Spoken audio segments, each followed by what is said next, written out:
it's actually 24% view coverage. It still needs a variance, but it's not going up to 30%. Okay. Did your pen slip or? I actually corrected it on this version, but the public notice, which Oh, it's is, okay. It's okay. yeah, so the public notice has 30%. No, this is just life right now, juggling many, many things. It's nice to see you in person, Michelle. I know, it's been forever. Almost 2 years. Yeah. Yeah. It's funny, I had a meeting yesterday with 5 people I had not met in person, but had multiple Zoom meetings with. I'm like, you're all taller than I expected. And I'm probably shorter.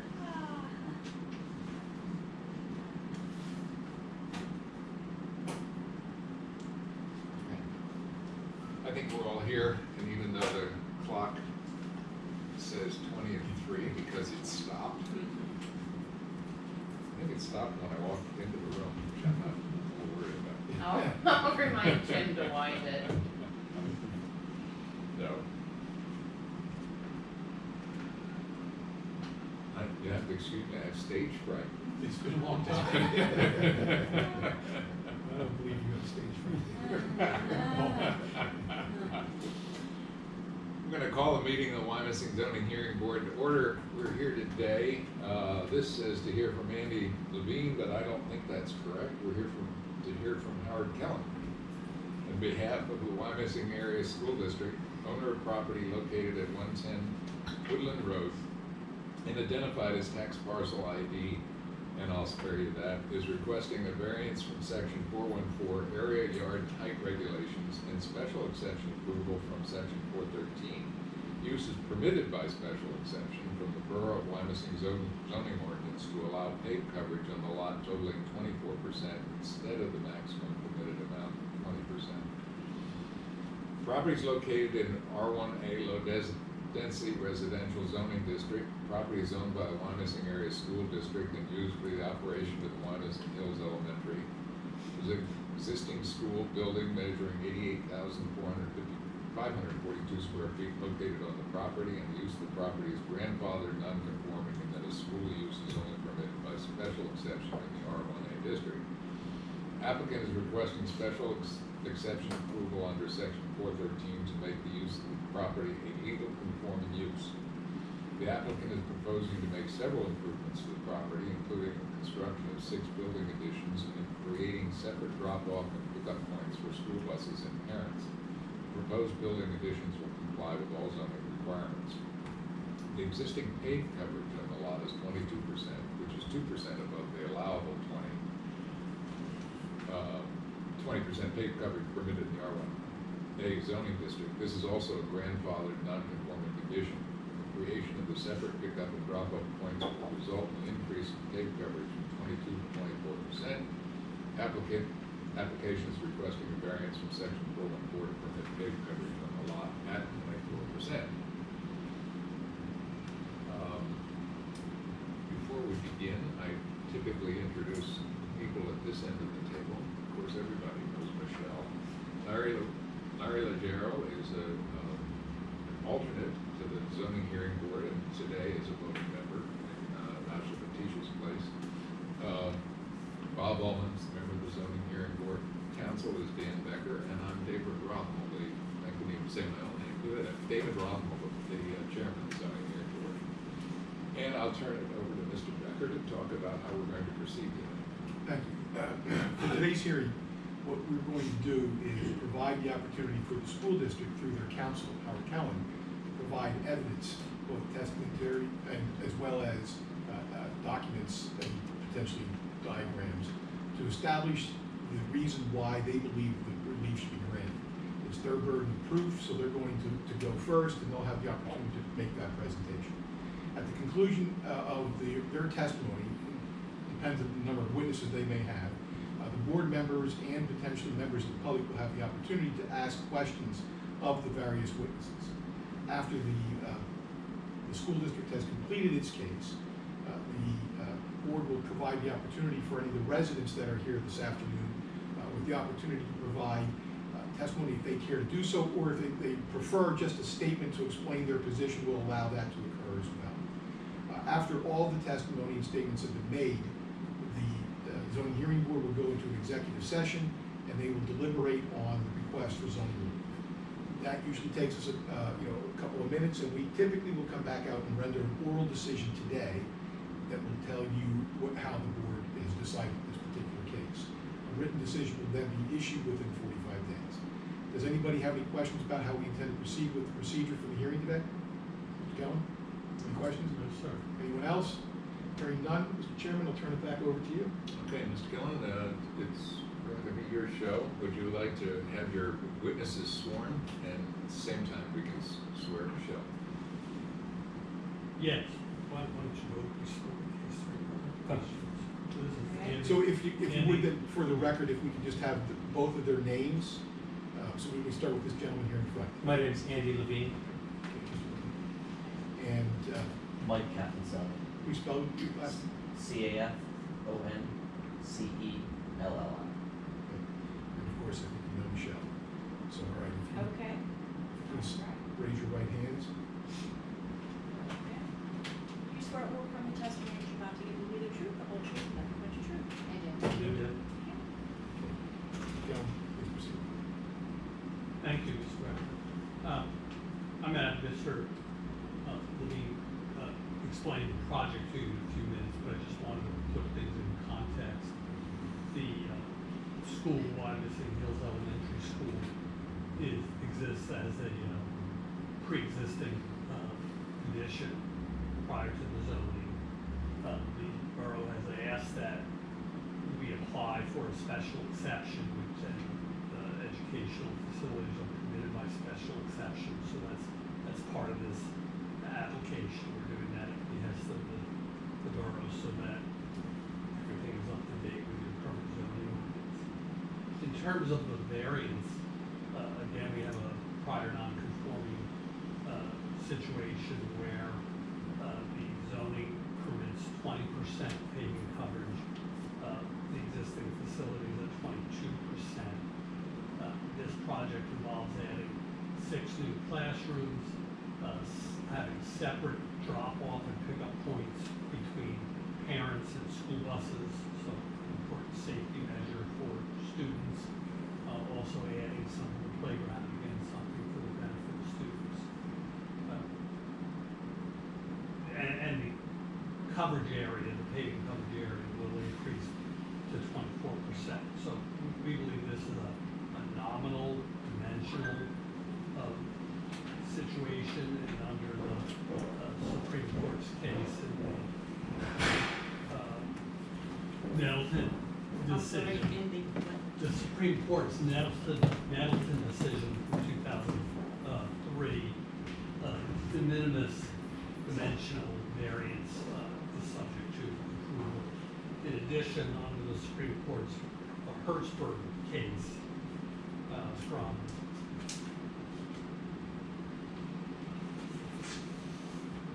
1998, where we're talking about a dimensional variance rather than a use variance, the hardship that needs to be shown by the applicant is greatly reduced.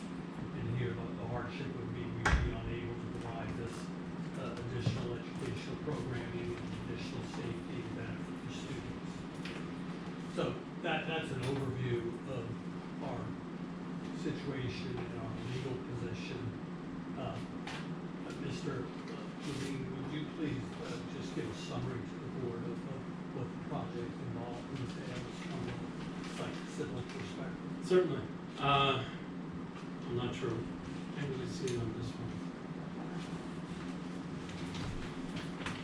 The site's located at Okay, so 171. before we begin, let's just make sure we mark this as an exhibit. I believe this was part of the application, if I recall correctly. Correct. It is. All right, but let's just mark it so we have it for convenience of the record. We'll mark this as applicant's exhibit number 1, which is a plan that was prepared by Crabtree Rohrbaugh Associates. Is that correct, Mr. Gooding? Okay. It's prepared by Barry Ice and Associates, Oh, for sorry. Crabtree Orwell.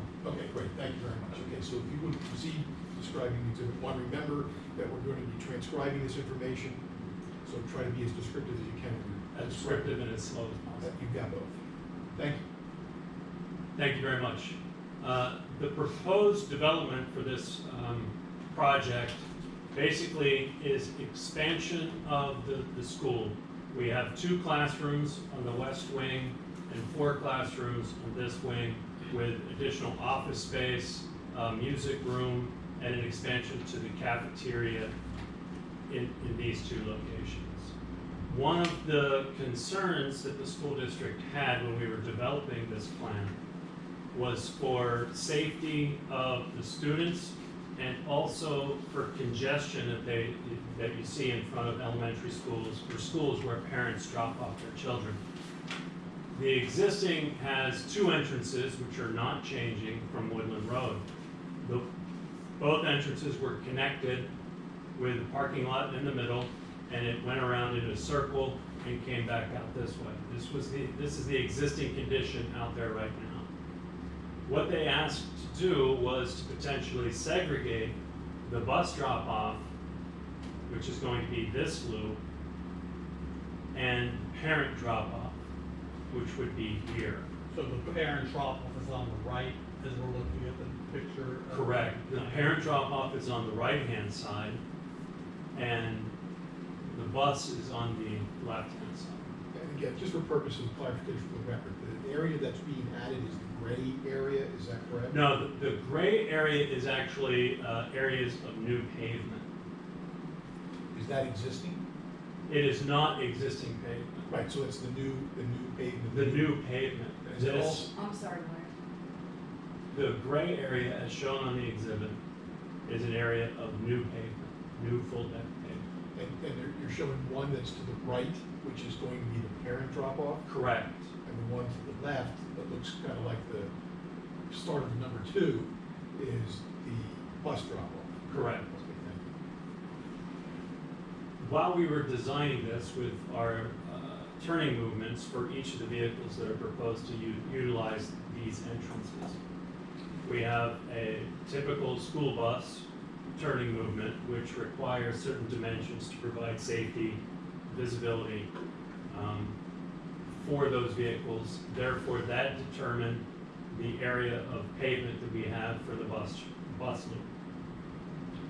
For the parent drop-off, we also have, since this is where the kitchen and the cafeteria is located, we have a dumpster enclosure here, so we also had to look at the potential for providing trash vehicles to come in and be able to utilize this, back in, load in, or if they're a front load truck, to be able to drive in and access it and then come out and still make all the safe movements. So the area where you're referencing for the trash disposal is shown above the parent drop-off?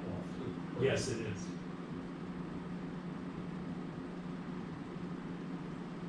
Other proposed impervious surfaces are, there's an existing playground over on the west side, graphically on the left-hand side of the building. We are going to remove the existing paved playground, and we're going to replace it with a dual, half of the playground will be paved, half of it will be a mulch surface. So this will provide a hard surface for kickball, for activities for the students, as well as provide for a soft surface where they can then have playground equipment. Now this, with the existing playground, the existing playground is going to be expanded. Therefore, it's requiring additional impervious surface.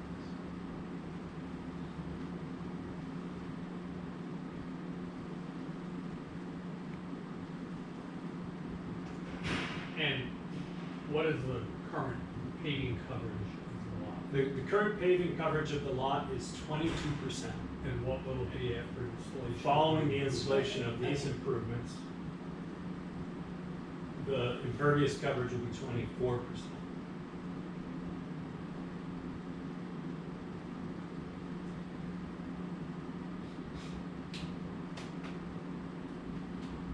again, these improvements that we're proposing with this project are based upon the needs of the students and the school district in providing these, the safety and the functionality of the school while increasing the capacity of the playground. And is the current 22% paving currently the permissible non-conforming condition? It is currently non-conforming with the 20% maximum allowed in the R1 industry.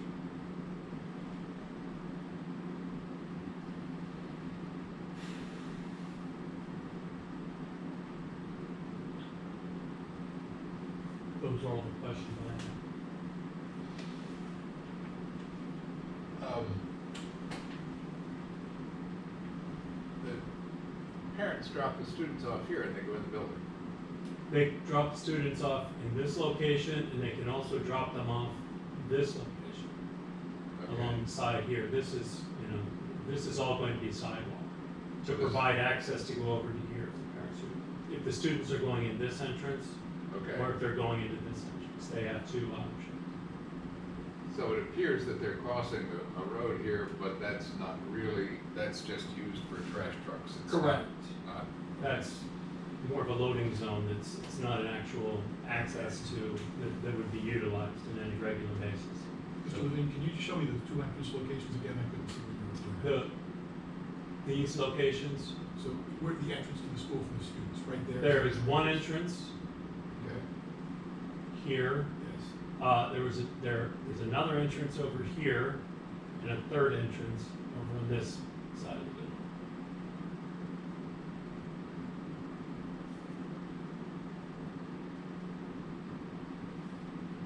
Questions from the board? Seems pretty straightforward. I have a couple Go of ahead. quick questions. You mentioned during your testimony I think there was some expansions of buildings, the cafeteria area and so forth. Are you gonna testify to that, or is the other gentleman going to testify to that? You can go ahead and, So, okay, are they adding to any impervious coverage issues, the additions to the buildings, do you know? The building coverage Correct. number, the building coverage is increasing, yes. But it's still within with the requirements for the zoning ordinance. It's less than 50% increase in the existing non-conformity. And so I noticed on your diagram that there was a number the number of buildings that are being proposed. I think your testimony was there was like 6 or 7 buildings, correct? Classrooms. Classrooms. 6 classrooms. There are also 6 separate additions to the building. Okay. 1, 2, 3, 4, 5, 6. Right, and I see on the plan that you submitted with the application, it's a little easier to see than the one that's on the screen. They're numbered 1 through at least 6, I think I see. Is that something that is important for your testimony? Do you believe today you want to provide any testimony about those building additions, or are The you interior satisfied? of those buildings? No, just generally what they are, Yeah, I'm satisfied with what you've presented? what I have presented, to the best of my knowledge and ability.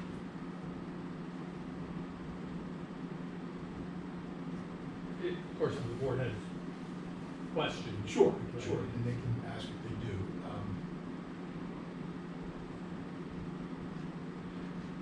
So simply, as I understand it, then there's 2 purposes for your request. One is the special exception for the purpose of categorizing or classifying the school as having received a special exception use in this particular zoning district. Yes. And number 2 is because the paved area is increasing from the existing 22% to 24%, even though the ordinance says the maximum is 20, is that correct? That's correct. It's a prior non-conforming use. Got it. It's increasing nominally from 22 to 24%. Got it. That's the relief that's being requested? Yes, sir. Got it, okay. I have nothing further. I need a quick understanding of the declaring it as a That's something that I guess that they must have discussed with Michelle, that it concluded that they wanted to have it formally declared as received special, they're requesting a special exception for the school use itself because they're expanding those particular use with the additional buildings. As a zoning officer, anytime I can bring a non-conforming property into compliance, either by the owner voluntarily doing things, whether it's coverage used to bring it into conformance or to put it on the record as part of an otherwise pending application, I take the opportunity to do so. Okay, all right. Very good. What's next? Do you have any further wisdom? That's all we have. That's all you have? Okay. Is there a question or statement from any of the neighbors or any interested I'll parties? just say I was I'm here. sorry, because your of- may Oh, I need your name? okay, Patricia Murray, And your and address? I And was your address, please? 2 Lawndale Road, and that's why, because Lawndale is right up against the school, and I was curious to see where, I thought it was gonna be an extra 10%, and that seemed a little extreme, and I wanted to see how close it was coming to my house. Okay. So that's the only reason I'm here. It's Alright. all internal. Okay, good. It's nice to hear. For Anything me, else? anyway, All right, fine. thank you. So I'll just hand Mr. Becker the 2 cases I referenced. Should have read them, maybe memorized them. Yeah, that's good. Even we Thank know you. those. Yeah, exactly. So if you have nothing further, Correct. then we'll do our legal housekeeping. Absolutely. Michelle, you've been sworn, so in your capacity as the zoning officer for the borough of Wyomissing, what do you do as responsibilities? I prepared a memo to the zoning hearing board dated June 10th of 2021 summarizing the application and the relief requested. And you copy that memorandum with you today? I do. Lori, I believe already has an electronic copy. Do you want the original? We'll mark that as board exhibit number 1. Do you have any other further information in your capacity as a zoning officer? I do not. In your capacity as the secretary for the zoning hearing board, what are your duties and responsibilities? I prepared a public notice that was advertised in the Writing Eagle on June 9th and June 15th of 2021. That same notice was posted on the subject property on June 4th of 2021 at approximately 2:30 p.m. and was mailed to all adjacent property owners on June 1st of 2021 at approximately 12:30 p.m. Do you have copies of the documents that contain the information that you just provided? I do. We'll mark those collectively as board exhibit number 2. Do you have any further information as the secretary for the, I did receive a call from a gentleman who identified himself as the boyfriend of Patricia Parsons, who resides at 31 Valley Road. He is a developer and was interested in whether or not the applicant had to comply with all borough's stormwater management regulations. I explained the planning commission process and that, you know, the borough engineer had reviewed the project for stormwater management. The intent was they were going to comply with those requirements. He was satisfied with that answer. and I know for the record, he's not here today. Correct. And what zoning ordinance is in effect at the time of this application? The one that was printed November of 2018. We'll mark that as a board exhibit number 3, but we're not going to read that into evidence. Do you have anything further for the hearing today, Michelle? I do not. Mr. Kevin, do you have any questions for Ms. Baird? No, sir. At this point, you move for the admission of all exhibits, including exhibit A1. Mr. Kevin, any objections? Yours as No. well as the board exhibits? No, no objection. Thank you very much. Mr. Chairman, that's all you have. Okay, very good. Then we will recess the meeting and see if we can come to a conclusion. So if you all will excuse us. Unfortunately, I can't tell you to wait in the library anymore because that's restricted to staff access only. If you don't mind waiting in the hallway, I'll come and get you.